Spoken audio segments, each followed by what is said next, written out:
শ্রী শ্রী ঠাকুর অনুকূলচন্দ্রের চরণে আমার প্রণাম। শ্রী শ্রী জগজ্জননী বর্মার চরণে আমার প্রণাম। শ্রী শ্রী পরম পূজ্য পাদব বদ্দার চরণে আমার প্রণাম। শ্রী শ্রী আচার্যদেবের চরণে আমার প্রণাম।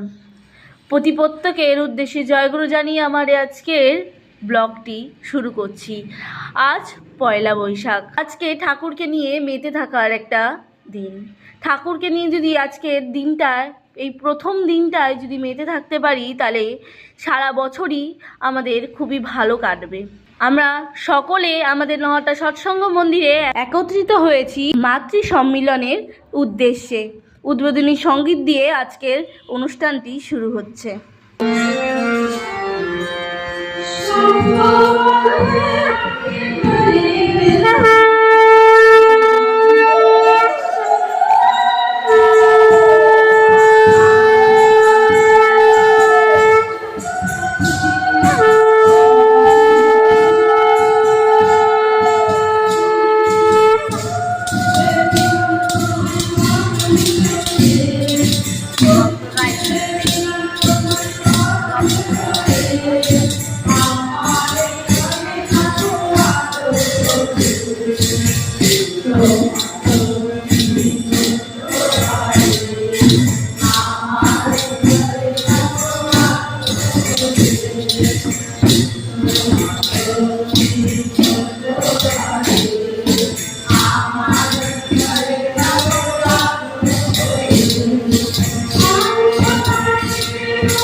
মানে ছোটবেলা থেকে সেই 10 বছর বয়সে ঠাকুরের বরদান অনুমতিতেই আমার দীক্ষা, কিন্তু আমি কিছুই করতে পারিনি। দয়ালু চরণে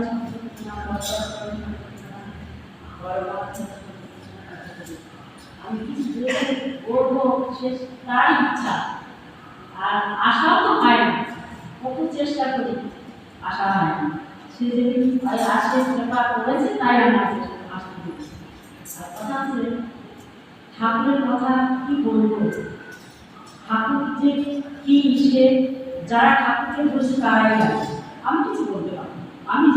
আমি সেই 10 বছর থেকেই আমি কিন্তু তাকে দেখে যাচ্ছি, কিন্তু সেই ডাকার মতো জানতে পারি না। আর সবথেকে একটা বড় কথা, আমি যখন আমার 15 বছর বয়স, তখন আমি দুনিয়াতে আমার বাপের কৃষ্ণগঞ্জ দুনিয়াতে গিয়ে আমি একটা অনুষ্ঠানে গেছিলাম। সেখানে একটা কথা শুনছিলাম, সেই দিন থেকে আমার আরও বেশি যে দয়ালু করতে পারে। একজনের দুটো, মানে তার স্বামী হচ্ছে ব্যাংকে চাকরি করত, দুটো ছেলে ছিল। তার বউটা এত অসুস্থ, মানে সে বাঁচবে না, ডাক্তাররা সবাই বলছে বাঁচবে না, কিন্তু সে দীক্ষিত ছিল, সেই বউটাই দীক্ষিত ছিল, কিন্তু তার স্বামী দীক্ষিত ছিল না। কিন্তু সেই দৃষ্টিবিধি করতে এমন পরিস্থিতি হয়েছে, দৃষ্টিবিধি করার ক্ষমতা ছিল না। তখন তার স্বামী ওই হাতে পয়সা করতো, তখন দৃষ্টিবিধি করতো। একদিন এমন তার আয়ু ছিল মাত্র 4-5 দিন বাঁচতে পারে। কিন্তু সেই সময় বরটা এসে একদম যেমন ওখানে যেমন দুপাশে বাগান মাঝখানে যায়, এবং বরটা এরকম আসছে, এসে টিকা দেওয়ার সময় শুনে, ঠাকুরের কথা বলার সময় সে শুনে একটা কথাই বলা, যে আমি একা এখানে আমি বলেছিলাম এই আজকে তার দয়া আমাকে খুব ভালো। পরম চরণে আমার পরম আরাধ্যা জগৎ জননী শ্রী বর্মাকে প্রণাম, পরম পূজ্যপাদ শ্রী বর্মাকে প্রণাম, পরম পূজ্যপাদ শ্রী আচার্যদেরকে প্রণাম, ঠাকুর বাড়ি প্রত্যেকের চরণে প্রণাম। এখানে সকল মায়েদের শুভ নববর্ষের প্রণাম এবং জয়গুরু জানিয়ে কিছু কথা বলার চেষ্টা করছি। আজকে নতুন বছরের নতুন দিন, প্রথম দিন আমরা সামগ্রিক সম্মেলন করছি। যেন আমরা সেই সামগ্রিক সম্মেলন করে যেন আমরা সার্থক হতে পারি। আজকে যে বড়মাকে, ঠাকুর বড়মাকে করে আমরা যে মাতৃ সম্মেলন করছি, কি জন্য যে আমরা মায়েরা করি, সেই মায়ের মতো হওয়ার চেষ্টা করি। সেই বড়মা যে একটা লক্ষ্মী মা, সে যে কত সুন্দর মা হয়েছে, তাই আজকে তার সংসার রাজার সংসার। তাই আমরা যদি তাকে ধরে চলতে পারি, যেন সেরকম আমরা মায়েদের জন্য সেরকম তৈরি হতে পারি। ঠাকুরকে ধরেছি বললেই হবে না, যে এই যে আমাদের মায়েরা বললো যে ঠাকুরকে ধরেছি কতদিন, কিন্তু কিছুই হয়ে উঠতে পারিনি, সেটা আমাদেরই দোষ। আমরা তাকে ধরেছি, তার দীক্ষা নিয়েছি, যদি আমরা না করি, ঠাকুর বলছে করে পাও। ঠাকুর বলছে যে তুমি করো, পাও, তবে তোমার সেই হওয়া হবে, যে কৃপা করে কিছু করে পাওয়া, তাকে কৃপা বলে, যে করে পাওয়া। আমরা যদি না করি, তাহলে আমরা পাবো কি করে? তাকে ধরেছি যে আমরা ভালো মানুষ হবো, ভালো একটা সন্তান পাবো, সেটা তার তিনি দেখাচ্ছেন যে তিনি হচ্ছে মানুষ হয়ে কাজ করা। তাই আমরা যদি সেরকম মায়েরা সেরকম হয়, তাহলে অবশ্যই আমরা সেরকম ভালো সন্তান পাবো। সকল চরণ করুণায় চরণে আমার নাম, পরম পূজ্যপাদ বরদার চরণে আমার নাম, আচার্যদের চরণে আমার নাম। এখানে উপস্থিত সকল মায়েদের চরণে আমার প্রণাম, জয়। ঠাকুরের কথা আলোচনা করার মতো আমার কিছু এখনো শিখে উঠতে পারিনি, বা শুনে সেভাবে আমি এখনো মনে প্রাণে ঠাকুরকে বিশ্বাস করি, কিন্তু সেইভাবে কিছু বলতে চেষ্টা করি, কিন্তু পারি না। জানি না ঠাকুর যেদিন বলাবে হয়তো সেদিন পারব। ঠাকুরের আলোচনা যা কিছু মোবাইলে চেষ্টা করি, বা মন্দিরে এসে চেষ্টা করি, যে যতটা পারি শুনে কিছু অনুভূতি হয়, যদি ঠাকুরের কথা কিছু বলতে পারি। তা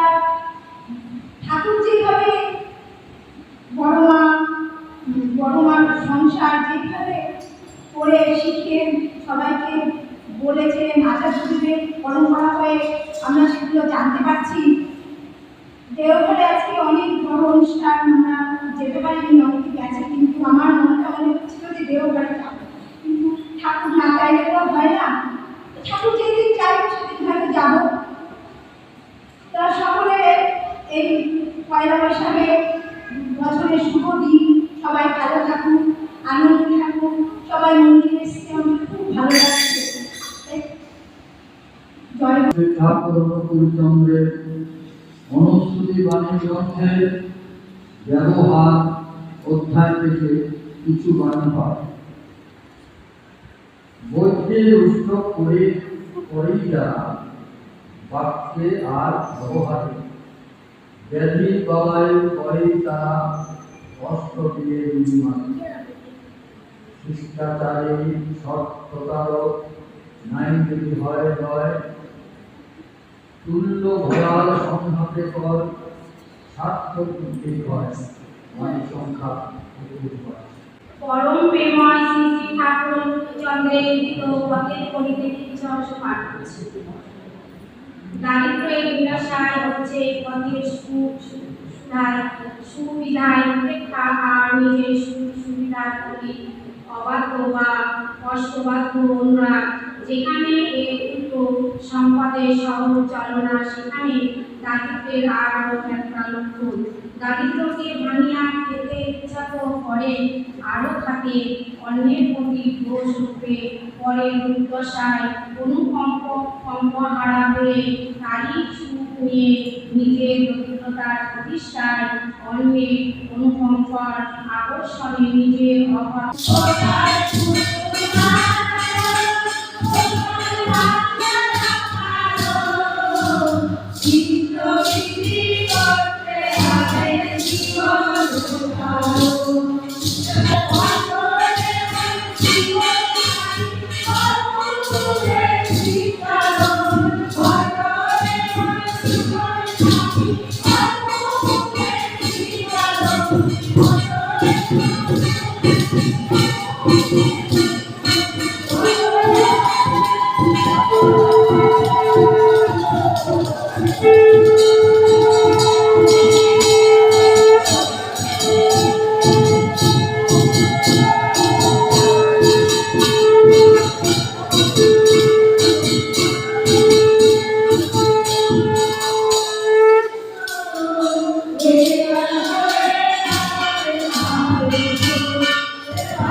মোবাইল দেখতে আপনার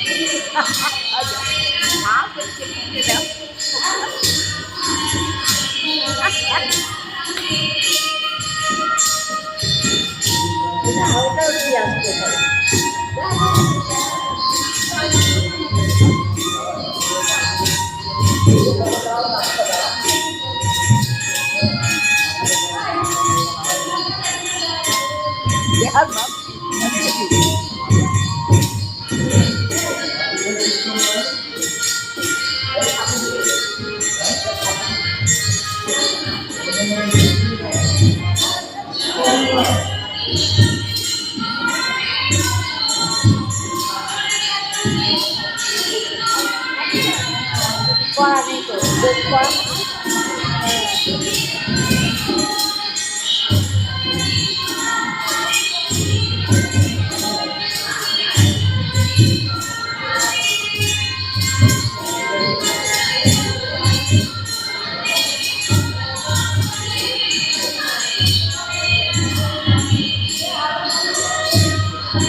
কীর্তন দিয়ে আমাদের অনুষ্ঠানটি শেষ হয়ে গেল।